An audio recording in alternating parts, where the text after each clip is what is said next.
একটা মেয়ে ধর্ষিতা হয়েছে, এজন্য ইসলাম দিয়ে যদি আইন কায়েম করা হয় 24 ঘন্টার আলটিমেটামে সব বিচার হয়ে যাবে। যেরকম ঠিক কিনা? আর কোন ধর্ষক বাংলার জমিনে জন্মাতো না, চিল্লায় বলো ঠিক কিনা? আজকে আসিয়ার জন্য আমরা কাঁদছি, এর আগে বহু আসিয়ার জন্য আমরা কেঁদেছি। আজ আমরা আসিয়াকে দাফন করেছি, বহু আসিয়াকে এই বাংলার মাটিতে এ পর্যন্ত আমরা দাফন করেছি, কিন্তু আসিয়াদের ধর্ষকদেরকে দাফন করার ঘটনা আমাদের মনে পড়ে না।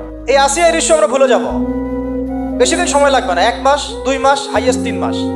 এর আগেও বহু ইস্যু আমরা এসেছে ভুলে গেছি, একটার পর একটা এসেছে, একটার পর একটা ভুলে গেছি আমরা, এবং যাবো ভবিষ্যতে। লিখে নেন আপনারা, এই বাচ্চার কথা কেউ মনে রাখবে না, এই বাচ্চাটার কথা কেউ মনে রাখবে না।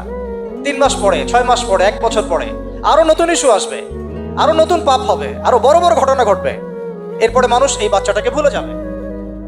এই বাচ্চাটা কি তার মৃত্যু যন্ত্রণা ভুলতে পারবে? তার সম্মানহানি ভুলতে পারবে? তার পিতামাতাকে ভুলতে পারবে?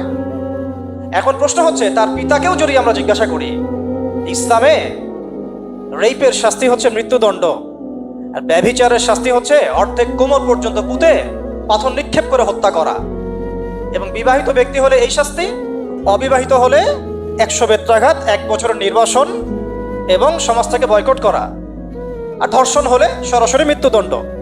3 মাস সময় লাগার কথা না, 3 দিনের মধ্যেই করা সম্ভব।